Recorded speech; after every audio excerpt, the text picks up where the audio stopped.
Hello, hello, hello, and welcome. Welcome to Behind the Experience, the car show. I am your host, Anthony McCrary.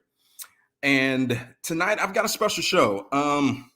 Tonight's show is going to be, we're going to take a deep dive into a sector of the market that has kind of made a resurgence, more like the Phoenix Rising. I can remember, from my childhood that these vehicles were almost a part of everybody's growing up. At some point, everybody had them. That wasn't a status symbol. It was just better known as people haulers back then. There was nothing great and special about them. As a matter of fact, this part of the automotive industry died really a monstrous death. I'll say probably, anywhere between 10 to 5 to 10 years ago. And now this sector has now started to make a slow resurgence because they have switched kind of directions and they're kind of realizing now what people are wanting from these type of vehicles.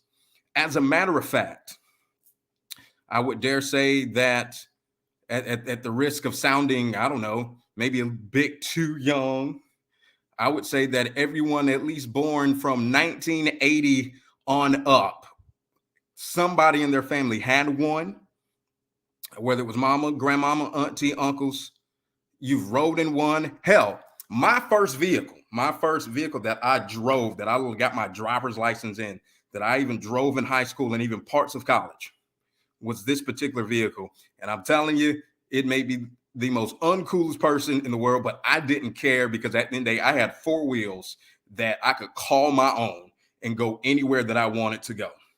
So for tonight's show, we are going to showcase, and tonight I'm going to give you the five, and I'm counting them five best minivans. That's right, you heard me, minivans. What, minivans? Yes, the five best minivans that you can buy right now in 2023. The five best, again, minivans. Yep, we all had them. We all rode in them. Like I said, I drove them. I have no problem with the ladies because you know how hard your game and how good your game got to be able to pick up a woman. And they, everyone got the Mustangs or the little Camaros and all that stuff. Not me. I had a van. As a matter of fact, it was 1989 Dodge Caravan. I'll never forget that thing. It was maroon, red, crimson in color. And that's back in the day when whatever the exterior of your vehicle was, that was also your interior. So not only was it this red on the outside, it was red on the inside. By the way, this vehicle, this particular van that I inherited, did not have running air. It had roll-up windows and the sliding door, because that's back then, that was before you got two sliding doors on the side. You only had one. That sliding door didn't even work from the inside. And as a matter of fact, the lining at the top, had begun to fall. So again, imagine me senior year of high school, trying to be cool and, hey, what's up, girl? What's up, baby? And all that. And I'm standing next to a damn minivan. Everybody else stand up to the daddy F-150s, they had the little Suburbans, they, Trailblazers, the real ones, not these new weird ones that's out. They had their dad's Tacoma, Tundra, all that stuff. Now I graduated 2005. All right. So, Aleros, who remembers those would be Alero? Yeah, right. The Aleros and stuff like that. Nope, I had a 1989 Dodge Caravan. Wow. So again, tonight we're going to talk about the resurgence of the Caravan. Well, not the Caravan, but of minivans.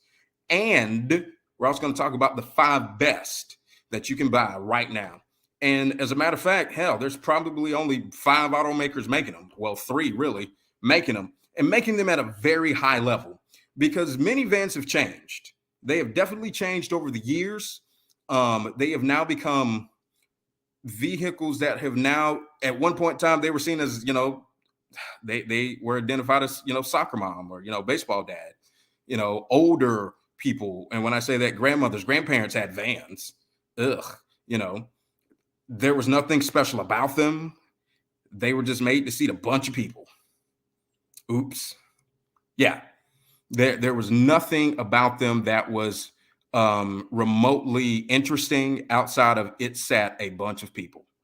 The rides, for the most part, in these vans were horrendous. At one point in time, the van, as we know it, the minivan, as we know it, actually was, like I said, it was truly a staple in everybody's family. Like I said, everybody at some point knew somebody in their family who had a van, a minivan.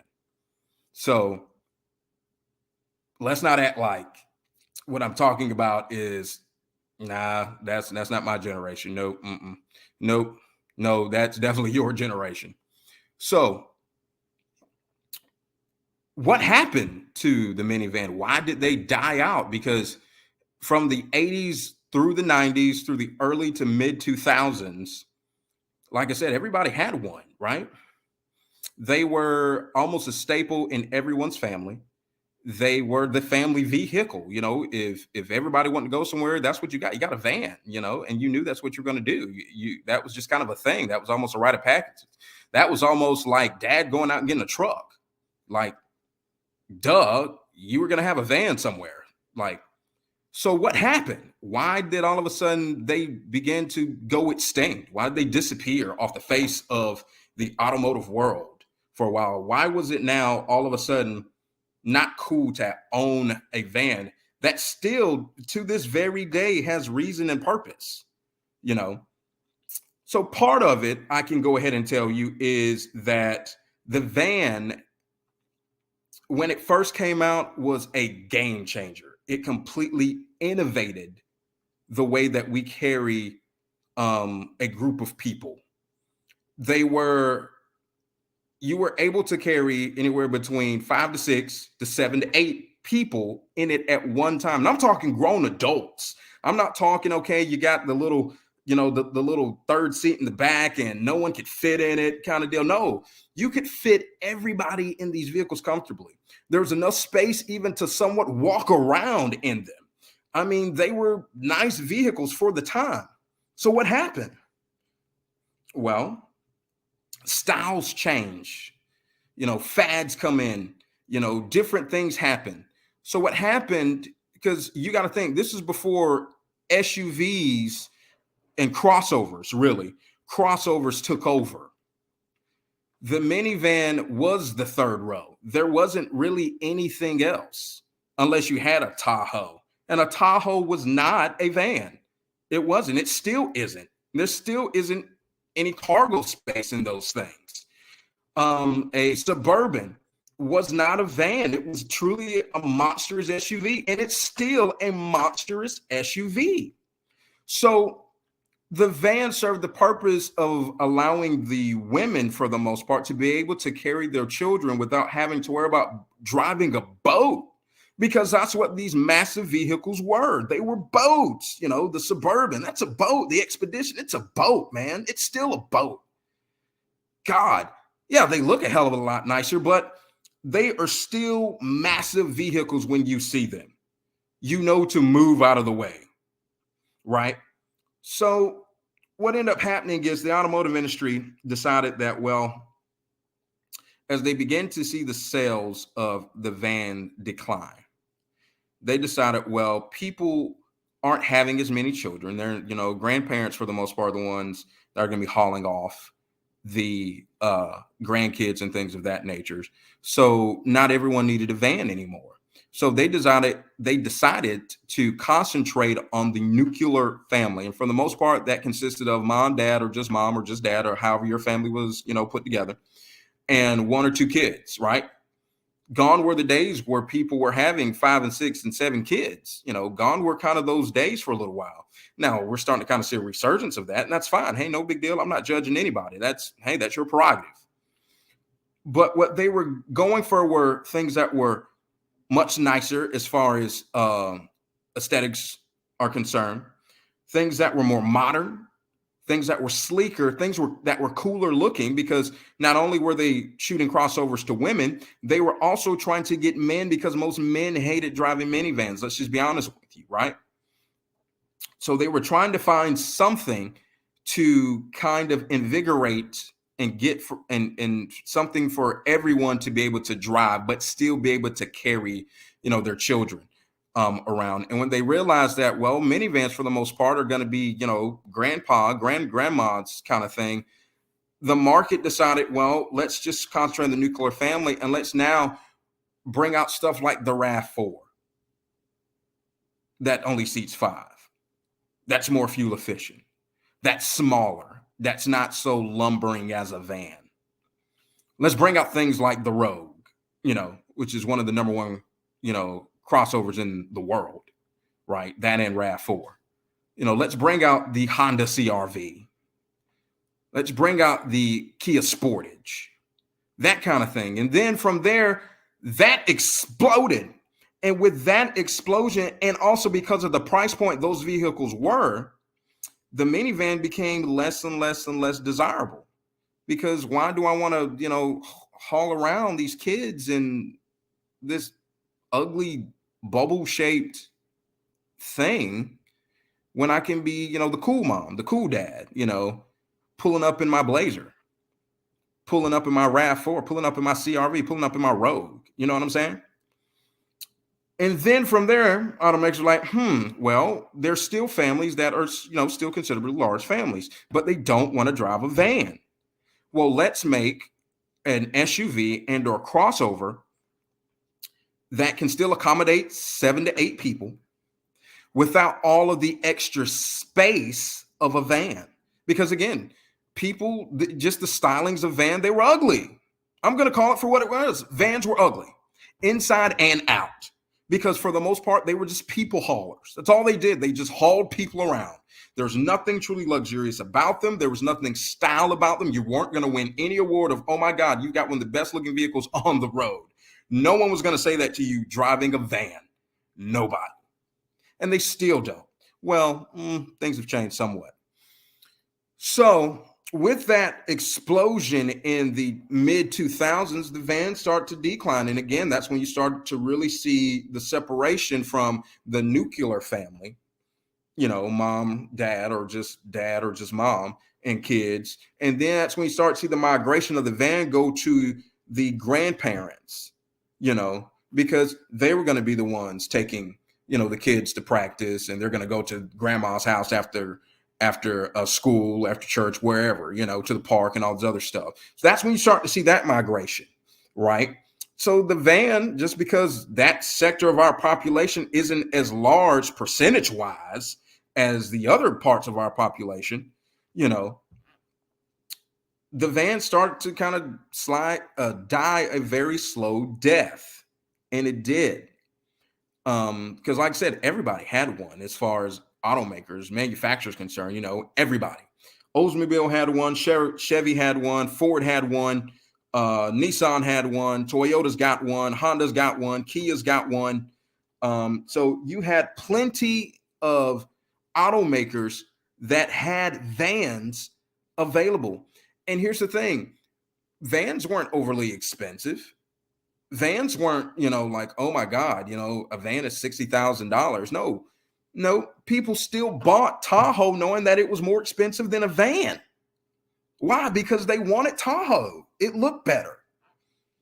It didn't have as much space, but it looked better.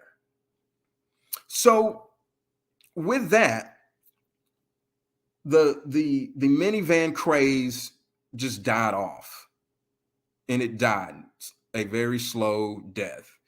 It started with a lot of your manufacturers starting to cut minivans from their lineup. Ford cut their minivan. I think theirs was called the Freestyle. Chevrolet cut their minivan. Nissan cut their minivan. It was called the Quest. Kia renamed their minivan. Honda, they redid their minivan. Toyota, that the Sienna's been around for a while. They redid theirs a couple of years ago. So really, and who was the king of minivans was Dodge. Oh my God, if you could have a Dodge van, Dodge Caravan, you were somebody in that world as far as minivans is concerned. And then when Chrysler kind of, spewed off from them and decided to, create their own minivan, who remembers the Town and Country, right? Oh yeah. That thing was beautiful for the time. It was. It was gorgeous. It was absolutely gorgeous, right? But even with that, they were still very bland. They were still very minivan-y, They didn't have any great, awesome, luxurious amenities. Again, it was still, for the most part, a people hauler. So throughout all of this, what happened? Like I said, they decided, a lot of your manufacturers decided to cut the minivan from their lineup. And that's what they did. They cut them from their lineup entirely. And they went over to crossovers and larger SUVs. And that's where we kind of still are today. You still see that. You see more SUVs on the road than almost you do see cars. You see third row SUVs more than you see vans. You see, Tahoes. You're more likely to see, 5 Tahoes before you see 3 vans. It just is. That's just kind of the world that in which we live in, because the third row SUV, for the most part, they're sleeker. They're in size, and I'm talking about your mid-size, like Highlander, Pathfinder, that kind of thing. Sorrento. Those, they're sleeker, they're more modern, they're more fuel efficient, and they're still able to carry people. But you can look good doing it. You're not going to be seen as the soccer mom, the soccer dad. Because nobody wanted to do that. My generation didn't want to be seen as the soccer mom, soccer dad. Hell, a lot of us still don't. And that's why third row SUVs have just ticked up, in the past, 10 years. That's why you see Explorer, every 3 years, there's a new facelift to it almost. Same thing with a lot of your manufacturers. That's what they're doing. These manufacturers put a lot of their resources. They took it from their minivans and put it into crossovers and those third row, mid-size and larger SUVs to give them better technology, make the rides better, make them more luxurious, make them more modern, make them safer, better engines, better transmissions, just more amenities that people would actually want in a people hauler. So, with all that being said, the minivan over the past, I'd say probably 3 to 4 years, has made a resurgence, at least within the past couple of years. The minivan has made a resurgence because at one point in time, man, truly there was, and even now, there's still only maybe 4 or 5 that are considered minivans that are around, when at one point in time you're talking almost every manufacturer here in the States, and of course your major foreign brands having one. Now there's only one American brand that makes a minivan, and your 3 major foreign brands make one, except for Nissan. Nissan does not make a minivan anymore. And there's been many interpretations of what a minivan is and isn't. And now with this resurgence, I think they have found their niche, and we're starting to see a comeback of the minivan. Can you believe it? I can, especially after what I'm getting ready to give you, which is the absolute 5 best minivans that you can buy right now in 2023. Why is this conversation important? Well, with the rising cost of vehicles right now and the rising cost of SUVs and crossovers, it's simple supply and demand. People want these crossovers. People still want to have these third row SUVs, but the cost of these SUVs are now getting astronomical.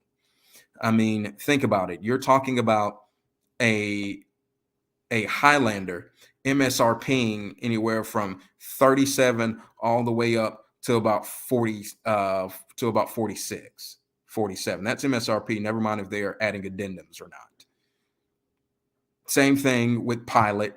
Same thing with Pathfinder. Same thing, and I'm not even talking about your massive SUVs. Let's not talk about Telluride. Let's not talk about Armada. Oh my God, have you seen the price of a Tahoe lately? What about a Suburban? Have you seen the prices of those? Now we're talking 70, 80, 90, $100,000. And I remember growing up, a Tahoe, a fully loaded one, man, fully loaded Tahoe was only going to cost you about 30 grand. You can't even buy one 30 grand. You can barely buy a used one 30 grand. And if you do, it's got a shitload of miles on it. Yeah, you don't even want it. And it's an older one. It's just kind of where we are right now. So with that, the minivan has kind of, in a way, snuck itself back in at a price point to where now it's affordable. But because now it's affordable, they have now, for these manufacturers that are still making them, they have now made them more appealing, more modern, and more luxurious and more fuel efficient than ever before. And a lot of them now are now considered premium vehicles, meaning that there are a lot of luxurious components and tech and modernization to them that a lot of your other now third row SUVs just don't even offer or don't have, or you got to get the highest trim level just to get it. A lot of these vans have it at, the second level or third level or the first level, and are just as fuel efficient, and now they're appealing. And I love the way that some of these manufacturers are marketing them. I think that's most important because they're not calling them minivans, especially right now. Kia does not, even though we know what it is, when Kia changed the name from Sedona, which was a horrible name, by the way. I just, Kia Sedona, right? When they changed it from Kia Sedona to the Carnival, which I actually think is worse, but the marketing, if you remember this from a couple of years ago, they said this is an MPV, and they drove that point home. This is an MPV. What is an MPV? MPV stands for multi-purpose vehicle, because they knew if they called it a minivan, it'd be dead on arrival. And with that, they then went to the amenities and stepped up the game entirely and put the minivan, I guess, category on notice. I'll get to them momentarily. So right now, the start is off, and I'm going to go in reverse order from number 5 to number 1. Right now, number 5, the 5th best minivan you can buy right now in 2023 is the Toyota. The Toyota Sienna. Now, the Sienna has been around for a while. It has practically looked the same for a while. So back in 2021, when they decided to completely redo this vehicle, what they did was, because they realized that, again, the minivan market has become a niche market, that they needed to do a lot of upgrading to it. Back in the day, the Sienna was just your typical van, and it still, for the most part, is until 2021, right? The only way you were going to get one really nice, you were going to have to buy the most expensive one, which is like, what was the XLE? And that thing was, it was gorgeous for what it was. It was just still, at the end of the day, a van. People holler. Right? So the number 5 one is Toyota Sienna. So in 2021, they redesigned it entirely. It looks like nothing that it did before. They put a more premium interior in it to where it's now more luxurious than ever. They completely scrapped the engine, and now the Sienna is a hybrid, and it gets one of the best gas mileage for its category. We're talking a combined MPH of 36 miles to the gallon. That's incredible, right? That's great. Now, why is it number 5? Because it's Toyota, right? You would think that Toyota would be number 1 because overall, Toyota is the largest car manufacturer on planet Earth. They make quality vehicles. They are a great brand and kind of always have been. So why are they number 5? Well, the Sienna comes with a few drawbacks. Well, one, it's only offered in hybrid. There is no pure gasoline engine you can get with it. And that turns a lot of people off because not everybody is ready to just jump on that bandwagon. Ooh, hybrid. They're not ready to do that just yet, right? 2, in comparison to the rest of the vans on this list, it's the smallest. 3, in comparison to the rest of the vans on this list, it has the least amount of horsepower. 245 horsepower. Now, some of you may think, well, I mean, it's a van. I'm not trying to, run the Autobahn with it. It's a van. Yeah, you're right. You're absolutely right. 4, it's dated as far as the technology resolution, as far as screens and things of that goes. In comparison to the other vans on this list, it is not quite up to par yet as far as the resolution of screens, technology, and things of that nature. And because of that, it's been knocked back a few notches. Reliability is not a major issue, but it's only average. Out of 100 points, it scored a 70. Is it a 77? 78, right? So overall, is the Sienna a bad van? No. And it's not even priced horribly. MSRP is going to be anywhere from 37 to about 48. It's not bad at all for a hybrid.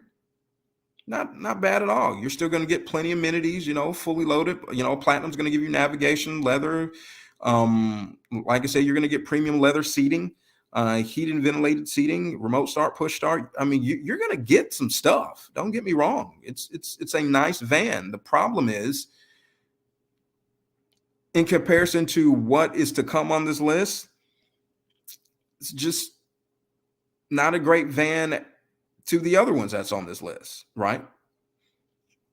Number 4. Now, this one is kind of a mainstay. It just got renamed. They've been doing this van, and they are the only American brand doing minivans now here. And that is going to be the Chrysler Town and, we know it as the Town and Country back in the day, but it has now been renamed the Pacifica.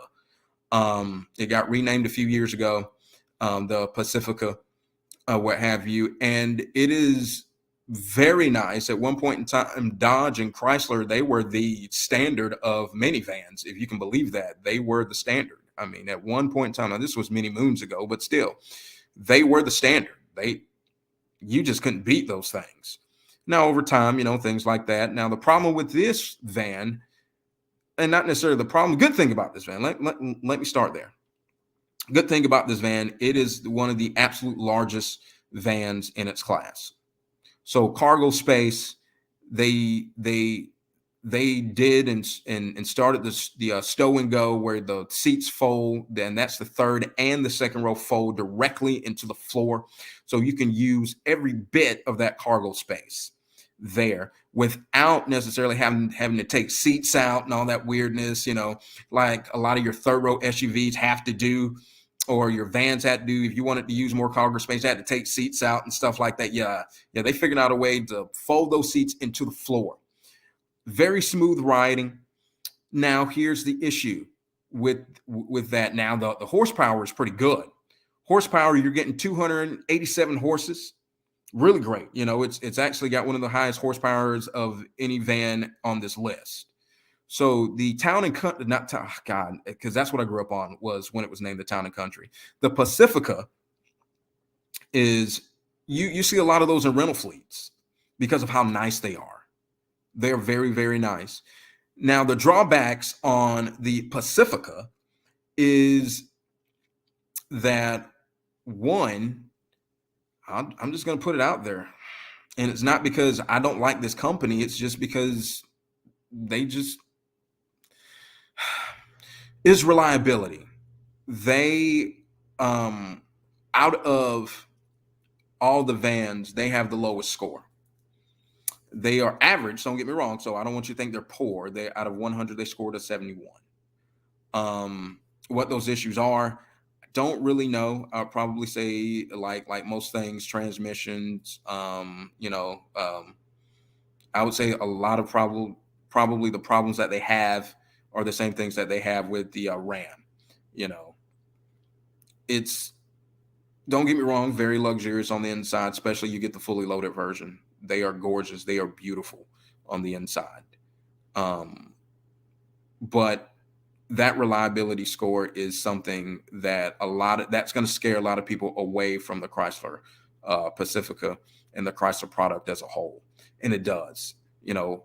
I tell anybody, Ram is probably the most gorgeous truck on the road, but it's also has the most problems of any full-size truck on the road.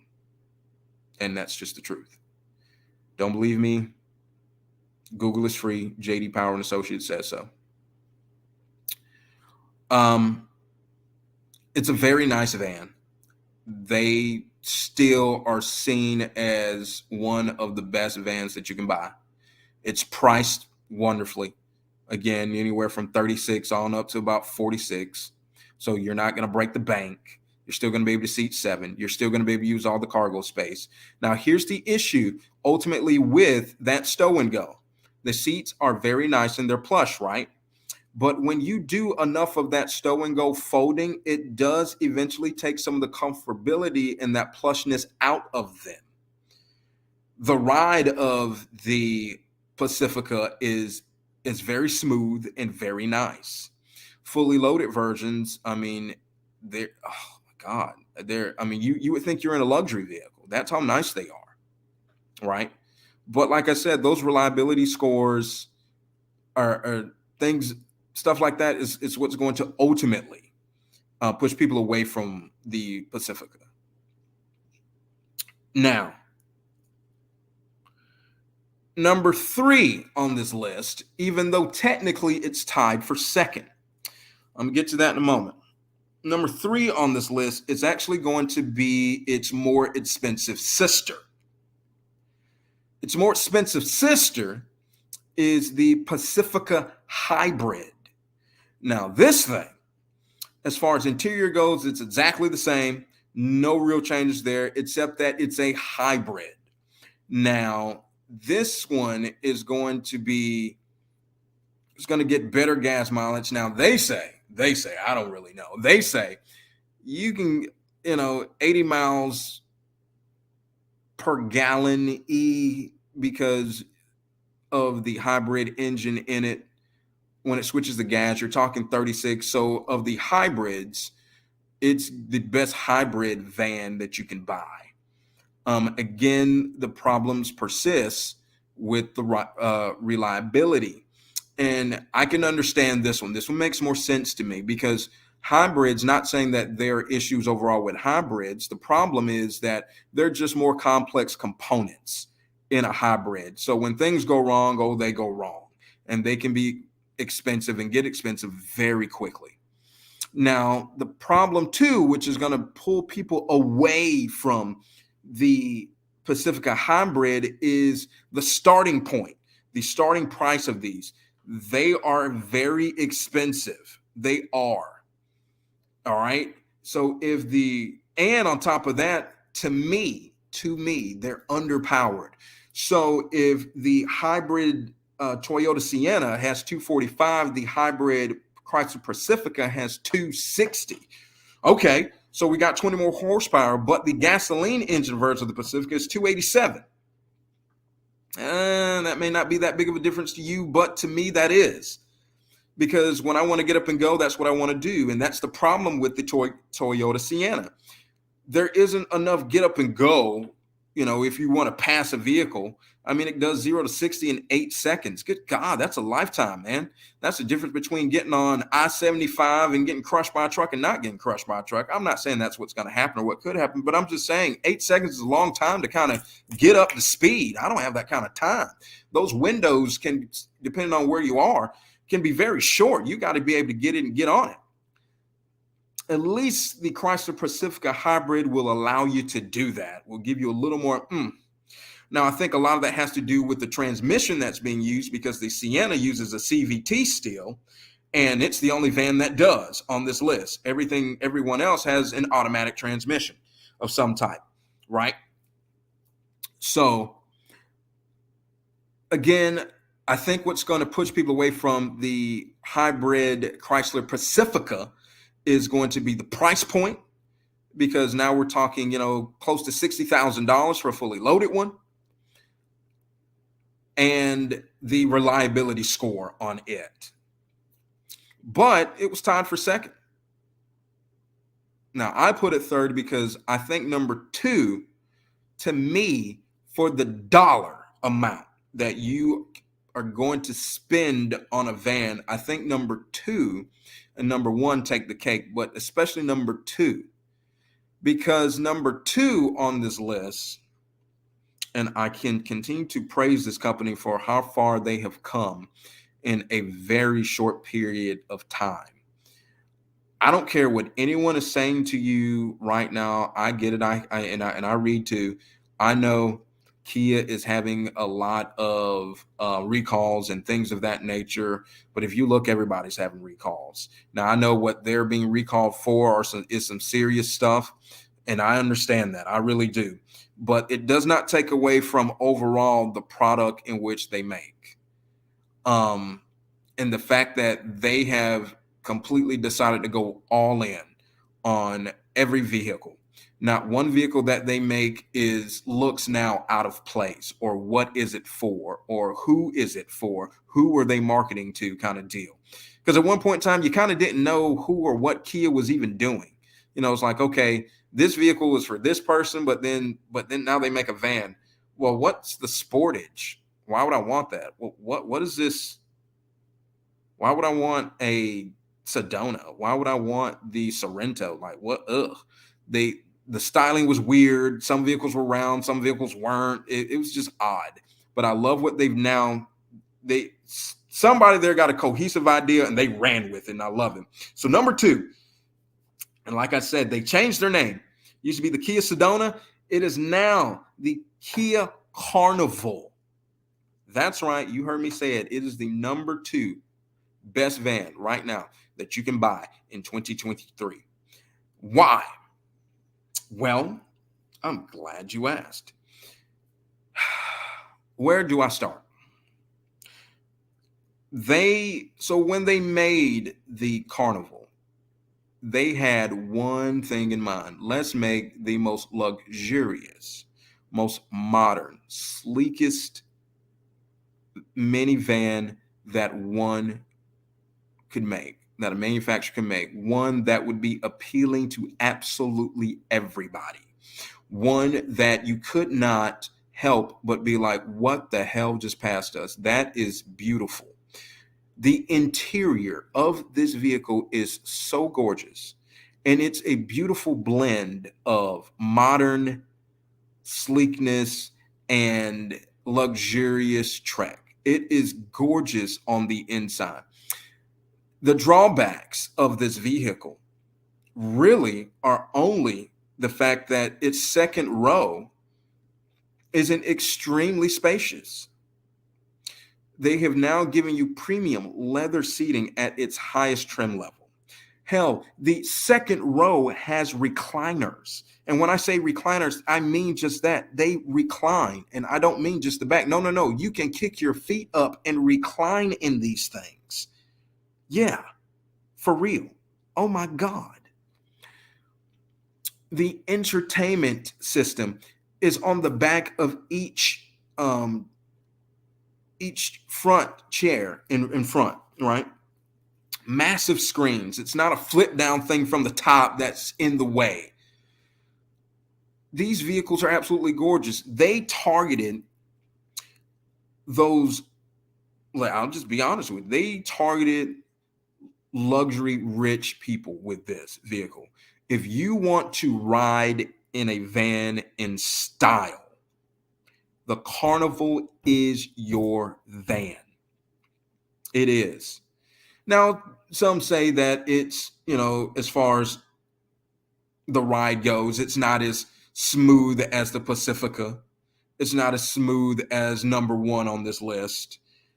In comparison to the number one van on this list, it is, it's not as peppy, but it's got the most horsepower than any van on this list. It's got 290 horses in it. Yeah, this thing's got almost 300 horses in it. This thing moves. The cargo space is amazing.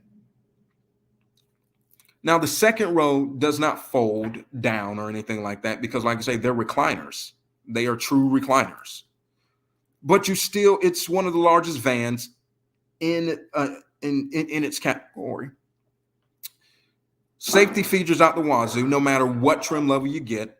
Safety features everywhere. And it is gorgeous to look at, inside and out. It is truly a work of art. You have seen, and they've been part of that resurgence of, wow, let me take another look at a van. Because I never thought a van could be luxurious. This isn't for everybody. It's not. I'm not going to say this is a van that you get to haul around, your 5 kids. This is a van that you get to haul around your aunts and uncles and your cousins. This is a van that's made for true adults. This is, to me, a grown ass van. Like, for real. It's beautiful. I mean, dare I say it's a luxury van. And you would think, because of all of this, you would think the price point of it would be astronomical. Now, again, that's not to say that dealerships aren't adding addendums and things like that to the prices, but MSRP is only 37. Fully loaded one's going to cost you about 50, 55, depending on the addendum. So it's not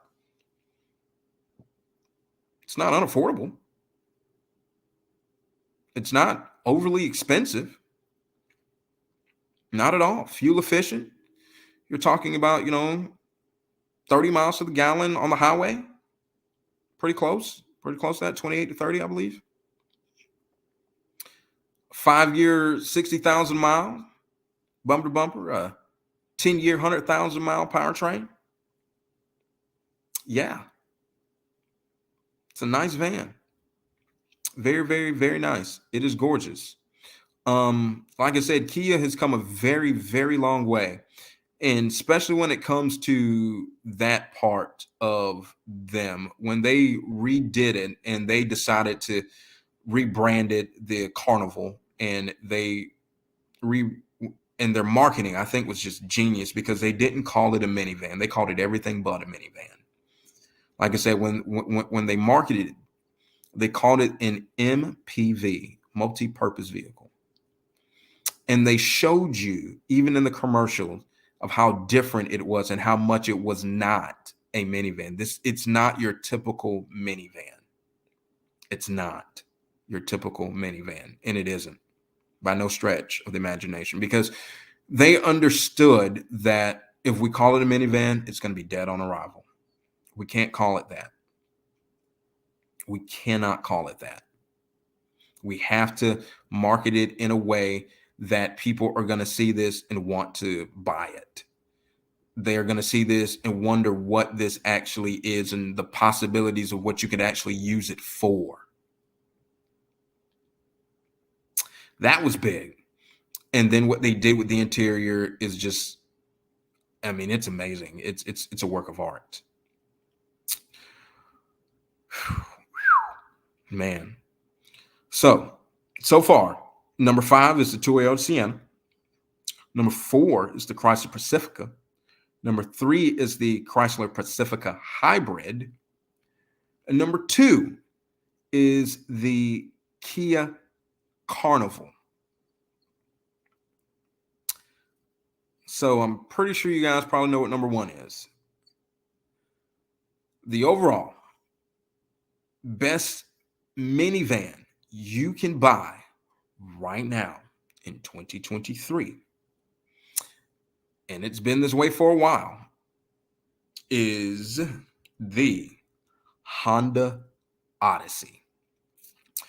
Now, this is what you think a van should be. If you are a traditionalist, is when it comes to a van, understanding that at the end of the day, it is truly a people hauler, but you still want them to ride in a and have a premium experience, and want them to ride in something that feels more luxurious than the price point in which you bought it at, but it's still very functional. That still gives you everything that you would want a van to give you. Honda thought this out beautifully. The Honda Odyssey, of course, it has seating room for 7 or 8. It has the stow and go they borrowed from Chrysler. So those seats fold directly into the floor. So you can use all of that cargo space. It's the largest van in its class, or second largest. I think the Chrysler Pacifica is a little bit larger. Smoothest riding. It's got a 10-speed transmission in it now. The power's there. You got 280 horses. It's got every safety feature that you can possibly think of. It corners well. It doesn't drive like a boat. It's a very and it's very nice. It's nicely pointed. The drawbacks of why people wouldn't do the Honda Odyssey is that they feel that where other vans have certain features as standards, certain safety features as standards, Android Auto and Apple CarPlay come standard across the Kia Carnival, no matter what trim level you get. The Honda Odyssey, you got to get a higher trim level for Android Auto and Apple CarPlay. That may be a drawback. The Honda Odyssey may not be as super luxurious as the Carnival is. The Honda Odyssey is the safest as far as, getting all the awards you can possibly think of. I mean, for the money, it actually won the award for the best minivan for the money that you can buy. It's not priced crazy either. It's not overly expensive. Again, I preface that by saying that that's not including any type of addendums or anything else that, the dealership may add. The Honda Odyssey has been one of the best vans that you can buy for a long time. It's just kind of to me, it's just a half step, maybe a full step above the Carnival. And it's just because, they've been building better vans longer. They just have. That's just kind of the truth. I'm not going to sit here and make it anything else about, blah, blah, blah. No, don't get me wrong. The Carnival is not that far behind it. I think a lot of it has to do with they need to upgrade the engine and they need to upgrade the transmission on it. Better tires, perhaps, thicker tires to smooth out the ride, maybe better suspension on the Carnival. Those are small fixes in the grand scheme of things. It's not like this thing needs to be completely rehauled. No.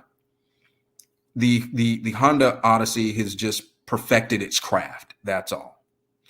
And for the money, it is absolutely the best van you can buy. And that's why you're seeing people buy these vans now, starting by the droves. That's why you're seeing people buy the Carnival by the droves now. You're starting to see Carnivals on the road. You're seeing more Honda Odysseys on the road. In the pre-owned market, you're starting to see the Honda Odyssey be one of the best valued on, in the pre-owned market. If you want a van, you want a Honda Odyssey. One, it's a Honda, so it's going to last forever. All you got to do is keep the oil changed and get the regular scheduled maintenance on it, and it's going to last forever, man. And they just do. They just do. You still see a lot of the old Honda Odysseys on the road. Just because you can't tear them up, man. You just can't. They don't have problems. At least not a lot of them. You know, to me, is it as nicely appointed as the Carnival? No. I think the Carnival is the most luxurious van you can buy. That's just me personally. I would take the Carnival over the Pilot. Not over the Pilot, over the Odyssey. I would. That's me, because shoot, I don't want to drive. I want to sit back, kick my feet up. That's just true. Call me lazy. I don't care. That's what I want to do, man. But the Odyssey, it is number one. And it's going to remain number one until the Carnival, fully catches up. But you got to think, the Carnival hasn't been the Carnival for very long. And I think the Carnival at some point may even surpass the Odyssey. Now, the Odyssey, the price of the Odyssey is not that different than a Carnival. The Odyssey is about, 37.9, 38 grand on up to about 51. I mean, and the Carnival is, 37 all the way up to 49. So you're not talking huge difference as far as money is concerned. And as a matter of fact, the Carnival was a finalist for the best minivan you can buy for the price point. So it's not like, the Odyssey is head and shoulders above it. They've just been making better vans longer. That's all. That's all. That's what I think. That's all. And I'm pretty sure if the Carnival had stow and go, I think we'd be talking about the Carnival as, tied for number one. I mean, the Odyssey got an overall score of 9.1.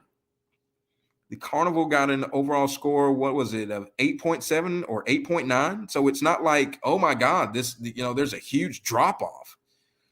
There isn't. There just isn't. The gas mileage is roughly the same, 28 to 30 miles to the gallon on the highway. The horsepower is, 10 horses different. The Carnival has 290. The Odyssey has 280. Is the Odyssey a smoother riding vehicle? Yes, it is. It's better riding. It corners better. It feels better. It's not sluggish. It's the safest out of all of them. I mean, the IIH, gave them top ratings for safety. It's got 5 stars all the way across, and it's got 4 stars for the last category. So, I mean, it's one of the safest vans. Hell, it's one of the safest vehicles you can buy. And on top of that, when you go to trade it, resale value of these vehicles are high, especially the higher trim levels. So meaning that, yeah, you can put a crap load of miles on them and you're still going to get a lot of that money back. And it's going to treat you well. It's like a Tacoma, it's just going to hold its value just because of what it is. Those higher trim levels now, don't get it twisted. The higher trim levels, let me repeat, the higher trim levels. The lower trim levels, you may see some falling off, but the higher trim levels, they're going to hold their value.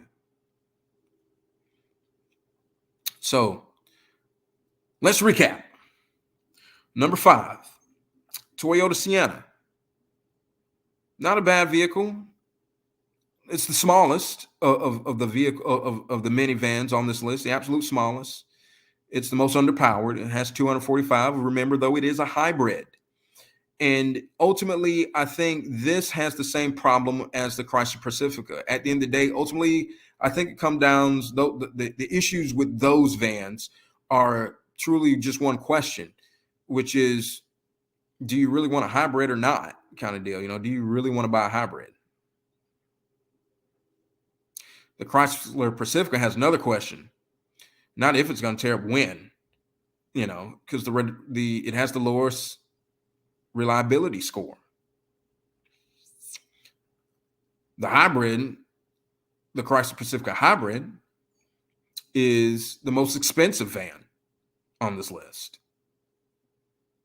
Do you really want to pay that extra when you can get a fully loaded Sienna for less than, a fully loaded Pacifica. Just being honest. So no, Toyota isn't a bad van. It's not. It's a great van. Number 4, like I say, is the gasoline engine Pacifica. Those are the ones that you see most on the roads. Like I say, you see a lot of those in rental fleets because it's a great van. Spacious, stow and goes great, great gas mileage, all the amenities you can possibly want on the highest trim level, nicely appointed. Number 3 is that hybrid. Like I said, Chrysler Pacifica. Do you really want a hybrid? Number 2, I think, is the best overall to me, valued for the money and the things that the amenities that you can get with this vehicle, with this minivan, is the Kia Carnival.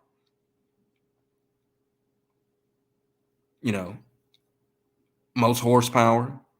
It's very spacious on the inside. To me, it's the most luxurious out of all of them. Nice and sleek, modern. That's the word. It's modern. It makes you want to, that van makes you want to buy a van. And I think, to me, that's what Honda is missing. When I see an Odyssey, I don't go, ooh, I want to buy Odyssey. But when I see a Carnival, it's like, man, I'd drive that. If I just had to buy a van, I'd buy that one. Like I say, second row reclines. Like, you have recliners in the second row. And number 1, because it is a true minivan, is the Honda Odyssey. Can't go wrong with that. They've been making minivans and good minivans for a long time. So tonight, I hope we learned something. I hope tonight that you see minivans differently. I hope tonight that you because the third row SUVs and other crossovers are becoming, pretty expensive. Well, next time that you go, don't shy away from the minivan. They're not your mom's old minivan. They're not. They're not your old grandmother's minivan. I'm still trying to picture you and a dating man over there with a minivan trying to pick up the women in a minivan, because that is not the car of choice for most folks that are doing the pickup line. So I was trying to picture you over there with the minivan trying to pick up the young high school and maybe the young college folks in your high school and college days. I was going like, that has to be a hard sell. But we know Anthony's got skills and he was probably a jock, so you were able to pull it off some kind of way. But I was going like, that had to be a serious hard sale. Whew. You have no idea. That's why I say, like, I'm not scared of any woman on planet Earth. You want to know why? Because if I could pick them up, if my game was that good to be able to say, oh, this is mine, this is minivan. You know how good your game got to be. Everyone's pulling off in the cameras and chargers and things, and I'm all right. Here's my van. Here's my ride. I had that ride and everything. Speaking of rides, and I know you're getting ready to get out of here. Since we're getting ready to get out of here, I was actually finding some of y'all's newer commercials, including one that almost shot like a movie, because it was somebody that was trying to deal with a girlfriend going to Paris, and y'all did a whole commercial around that. That is a newer commercial and all in that space. So I actually dug that commercial up, and we could show that on the way out, because that's one of the commercials that I found that is one of y'all's newer commercials from Valdosta Nissan. Okay, that'd be great. All right, you guys, if you guys want to connect with me, remember you guys can do that, McCraryExperience.com. Of course, you can connect with me again on Facebook at the McCrary Experience. YouTube is Behind the Experience, the Car Show. I'll see you guys next week. Sounds great. Let's check out a couple of these commercials from Valdosta Nissan.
car dealer has online car shopping, but they want you to do all the work. At Valdosta Nissan, we encourage you to go to valdostanissan.com and browse around a bit. But then come on into our dealership and sit down with one of our professional sales consultants to order your dream car Nissan. We can answer questions about the latest options, new Nissan driving technology, and make sure you get the exact Nissan you've been wanting. So come on in and see us today at Valdosta Nissan.